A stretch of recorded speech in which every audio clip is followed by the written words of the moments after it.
Hey everyone, welcome to Fix 'em Fridays. Today I'm making a special treat for my anniversary. Yay! It's a berry and peach buckle. It's basically like a half open-faced cobbler, and it's super yummy and it's low fat, and hopefully you guys enjoy it.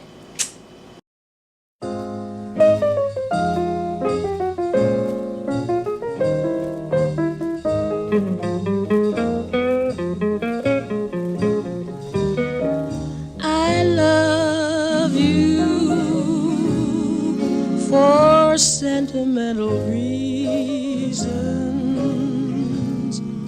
I hope you do believe. Hey everyone, welcome to Fix 'em Fridays. Like I said before, I'm making a berry peach buckle today for my anniversary. I usually go with chocolate or something like that, but I wanted to try something a little different, and I wanted to do something that was low fat and something that I could really enjoy without feeling too guilty. Plus, I'm planning on having a little bit of chocolate anyway, so I wanted to have the main dessert, something that's delicious and yummy and not too calorie ridden, I guess. So we're gonna start with the first half of the recipe. You first combine the flour, and this is the first time that I'm actually using Trader Joe's whole wheat white flour. It kind of looks like regular wheat flour. It's just a little bit, I don't know, it's finer and it's less brown. So I'm kind of excited to use it. You're going to combine the brown sugar, the cinnamon, the flour, and the butter. And if you have one of these will save your little fingers. But if you don't have one, you can just use a fork. And what I did is I chopped up the cold butter. I actually saw this on a cooking show the other day. I was watching it with my brother-in-law, who's 16, and he loves to cook. So we're always watching cooking shows together. But I saw the hostess for the show cut up her cold butter, and she was making something similar to this. And I guess it helps distribute the butter better instead of trying to, chop up a whole block of butter. So anyway, so I'm going to combine this until it becomes crumbly. This is going to be the topping. It's almost like a streusel, or it is a streusel actually.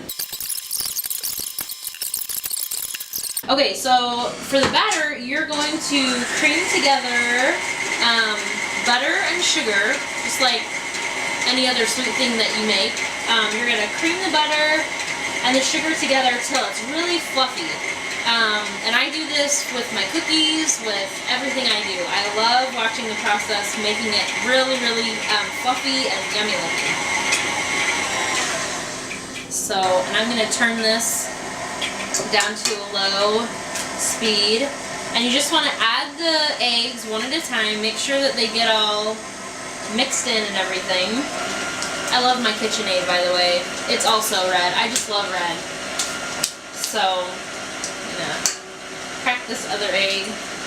I'm sure normally, like on professional cooking shows, they'll tell you not to do that because you might get like shells in it or whatever. I'm not really concerned about that, so sorry. So once you have the eggs beaten in, you're gonna put in, for me, the last of my vanilla. I'm gonna let that kind of get situated. I don't have a spatula. I'm just gonna use my teaspoon, I guess. I'm gonna scrape the sides a little bit. There's a lot of butter on the sides. I'm gonna get all messy. I forgot to get a spatula. Okay, back to mixing. Alright, so now I'm going to add my flour and baking powder and salt mixture in here, and I'm only going to add it just a little bit at a time. I'm sure that everyone has done the whole, pour the whole 2 cups of flour in at once. That never bodes well for anyone. I'm so excited for this recipe. I know it doesn't have any chocolate in it, but oh well. So you're gonna alternate the flour and the milk because this has 2 1/4 cups of flour in it and it gets kind of dry. So you're just gonna pour a little bit of milk in and then pour the rest of the flour in. And I'll have the entire recipe at the bottom of the post so you guys can print it out and make this yourselves. This is looking so delicious. Okay, so that's pretty well incorporated. Next we're going to separate 3/4 cups of the batter and the rest of it is going to go into the pan. So once you have your batter separated, you're going to put it into a 9x13 pan that's sprayed. I always go a little overboard when I spray stuff because I have often had too little and then everything sticks, and that's never good. So I kind of go overboard. So this is the remaining batter. Oh, forgot. Before you pour it in, you're gonna add your blueberries. It kind of looks like raspberries. I had the raspberries on top, and then I read like for the 5th or 6th time, and the raspberries are for later. So just the blueberries are gonna go into the remaining batter. You have 3/4 cups of the batter in here that's separated, and then you have the remaining batter. So I'm going to pour all of my blueberries in here and some of my raspberries. I used frozen raspberries, blueberries, all that kind of stuff because we use it a lot for smoothies and stuff. So I'm just going to mix it all in. So I'm going to pour or plop the batter in here. Goodness. It's a little dry. Oh, it's not dry. It's just not as battery, I guess, as I thought it was going to be. So I'm going to spread this around, and plus the frozen blueberries kind of make the dough a little harder because they're frozen. So you're going to kind of mold this out onto the pan if you can get it out there. I'm having a bit of an issue with this, but oh well. I'm going to do the best I can, right? Okay. So that's just going to be it right there, I guess. So after you do that, okay, so I forgot to buy peaches, even canned peaches at the store, so I'm just using my son's peach cups. I have these with cottage cheese all the time, so I know they're legit and really good. So you're going to pour or like sprinkle the peach pieces on top, just like this. This one has a little bit more juice than I want, but that's okay. The juicier the better, right? I really like the colors actually in this. It's really pretty. Okay, so you're going to do that. And then the recipe calls for a tablespoon of sugar. And so you're just going to sprinkle this over, just over the whole thing. Coat it really well. This is a tablespoon of sugar. Just like this. Woo! Sprinkling sugar everywhere. Okay. Okay, and then you're gonna drop, where's my teaspoon? Oh, it's way over here. You're gonna, actually, this is a half a teaspoon. You're gonna drop the remaining, that is not a word. You're gonna drop the remaining batter in spoonfuls, I guess. I'm not really measuring, I'm just kind of eyeballing it. Okay, so now I have my droplets of batter right there on top of everything, and now I'm going to add the raspberries. These are kind of clumpy, and I had to kind of beat the crap out of them to get them to be apart, I guess. I'm just going to Sprinkle these in between the clumps of batter.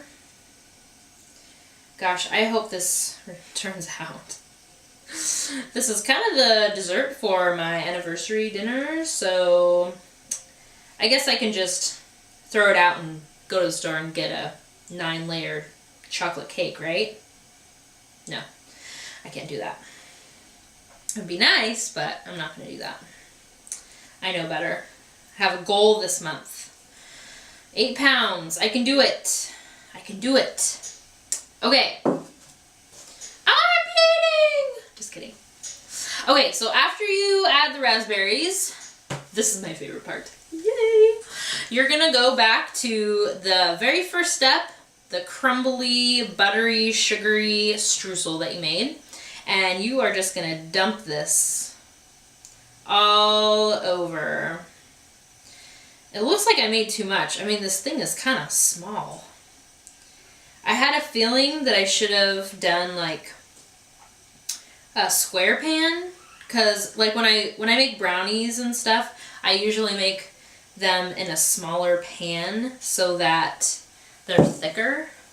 And it looks like I probably should have done that with this. So, okay, so now you're gonna stick it in the oven at 350 for about 35 to 40 minutes. And we'll see what happens. Hopefully it turns out. Wish me luck. So the buckle is all done. I am so excited to try this. It's kind of blurry, but in the video you just saw, it looks so amazing.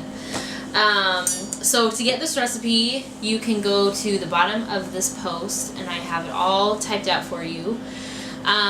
What I like to do is kind of put it on a plate and try it, and I'll get to that in a second. So any guesses to how many calories are in this wonderfully delicious dessert? Anybody? There are 177 calories in this, in one slice. And if you cut it into 16ths, there's 177 calories per square. And then what I like to do is I like to put some whipped cream. I like either the Cool Whip.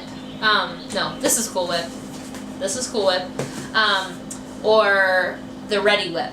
Ready Whip is like #1, but this is kind of like ice cream to me, and so I kind of have that with my other desserts too, like on pudding and stuff like that. So anyway, so 177 calories plus, 2 tablespoons is 15 calories. I mean, that's under 200 calories for a delicious dessert. So I hope you guys really enjoy it. Thanks for watching.